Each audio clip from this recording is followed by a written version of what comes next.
सोचिए, एक फ्लाइट जो आज सुबह टेक ऑफ करती है और जब लैंड करती है तो दुनिया 35 साल आगे बढ़ चुकी होती है।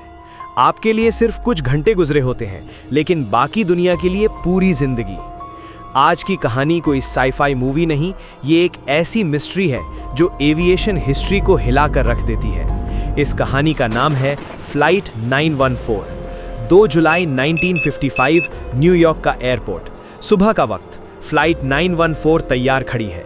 रूट न्यूयॉर्क से मियामी। बोर्ड पर 57 पैसेंजर और 4 क्रू मेंबर्स। अनुभवी पायलट। मौसम बिल्कुल साफ, कोई वार्निंग नहीं, कोई इमरजेंसी नहीं। लोग अपनी सीटों पर बैठते हैं। किसी के हाथ में अखबार है, किसी के हाथ में कॉफी। इंजन स्टार्ट होते हैं और फ्लाइट आसमान की तरफ उठ जाती है। सब कुछ बिल्कुल नॉर्मल, लेकिन यही नॉर्मल फ्लाइट इतिहास की सबसे अजीब कहानी बनने वाली थी। टेक ऑफ के कुछ ही देर बाद एयर ट्रैफिक कंट्रोल को एक अनयूजुअल सिचुएशन दिखती है। रडार पर फ्लाइट 914 का सिग्नल अचानक कमजोर होने लगता है और फिर पूरी तरह गायब। एटीसी पहले सोचता है शायद टेक्निकल ग्लिच।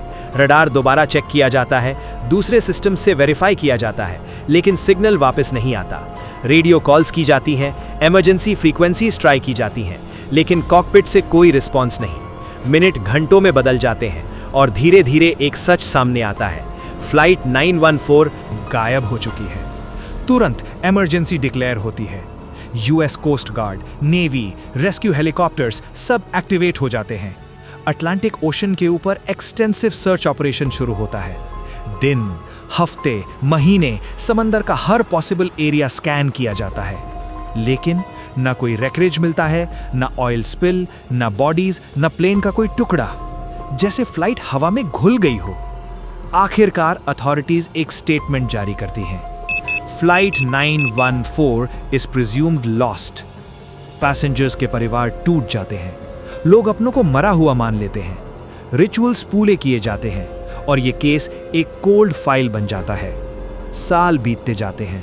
1955 से 1990 दुनिया बदल जाती है, टेक्नोलॉजी आगे बढ़ जाती है, नए प्लेन्स, नए सिस्टम्स, लेकिन फ्लाइट 914 सिर्फ फाइल्स और कहानियों में जिंदा रहती है। फिर आता है 21 अक्टूबर 1990। Caracas international airport, Venezuela. एक बिल्कुल नॉर्मल दिन। फ्लाइट्स लैंड और टेक ऑफ कर रही हैं। तभी रडार ऑपरेटर एक अजीब चीज नोटिस करता है। रडार स्क्रीन पर एक एयरक्राफ्ट अपीयर होता है जो किसी भी शेड्यूल्ड फ्लाइट इट लिस्ट में नहीं है। और सबसे अजीब बात, एयरक्राफ्ट का मॉडल 1950s का है। रजिस्ट्रेशन नंबर आउटडेटेड है। एटीसी को लगता है शायद कोई म्यूजियम एयरक्राफ्ट या military test. Radio contact establish किया जाता है।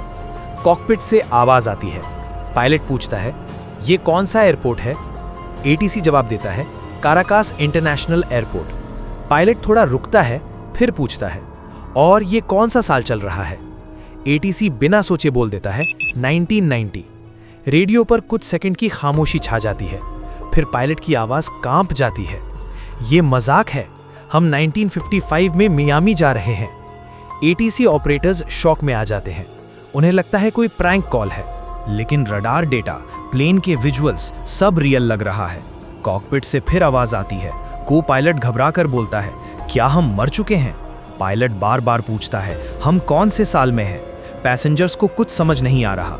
उनके लिए फ्लाइट सिर्फ 3-4 घंटे लेट हो रही है। सेफ्टी के लिए इमरजेंसी लैंडिंग क्लियरेंस दिया जाता है। प्लेन धीरे धीरे रनवे पर उतरता है। जैसे ही व्हील्स जमीन को छूते हैं, एयरपोर्ट स्टाफ सन्न रह जाता है।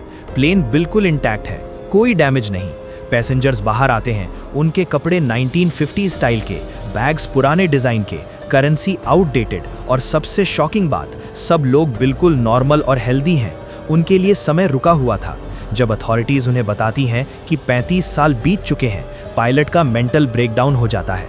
वो अपनी पॉकेट से एक छोटा सा कैलेंडर निकालता है, 1955 का कैलेंडर। उसे रनवे पर फेंक कर चिल्लाता है, ये गलत है, ये सब गलत है। एयरपोर्ट सिक्योरिटी रिएक्ट कर पाती उससे पहले ही पायलट कॉकपिट में दौड़ता है। इंजन स्टार्ट होते हैं। प्लेन फिर से रनवे पर दौड़ता है और टेक ऑफ कर लेता है। कुछ ही सेकंड में फ्लाइट 914 फिर से रडार से गायब हो जाती है, इस बार हमेशा के लिए। वेनेजुएला एयरपोर्ट पर सिर्फ एक चीज रह जाती है, वो छोटा सा 1955 का कैलेंडर। अथॉरिटीज़ शॉक में होती हैं। मीडिया को ये बात कभी ऑफिशियली कंफर्म नहीं की जाती और यहीं से थ्योरीज शुरू होती हैं। कुछ साइंटिस्ट्स कहते हैं फ्लाइट 914 एक टाइम वॉर्प में चली गई। धरती के मैग्नेटिक फील्ड्स, एटमॉस्फेरिक एनोमलीज समय को डिस्टॉर्ट कर सकती हैं। शायद प्लेन एक ऐसे जोन में चला गया जहां समय रुक गया। कुछ लोग कहते हैं ये पैरेलल यूनिवर्स का केस है। शायद फ्लाइट गलती से किसी और रियलिटी में चली गई और 1990 में वापस आ गई। मल्टीवर्स थ्योरी इस पॉसिबिलिटी को पूरी तरह रिजेक्ट नहीं करती और कुछ स्केप्टिक्स कहते हैं ये सिर्फ एक अर्बन लेजेंड है, कोई ऑफिशियल एविएशन रिकॉर्ड नहीं, कोई गवर्नमेंट कंफर्मेशन नहीं। शायद ये कहानी मैगजीन्स और रूमर्स से पैदा हुई। लेकिन सवाल ये है, अगर ये झूठ है तो इतनी डिटेल के साथ 70 साल तक जिंदा कैसे रही? और अगर सच है तो फिर समय उतना सिंपल नहीं जितना हम समझते हैं। फ्लाइट 914 न कभी प्रूव हुई, न कभी पूरी तरह डिबंक, बस एक कहानी जो लॉजिक, साइंस और रियलिटी को चैलेंज करती है।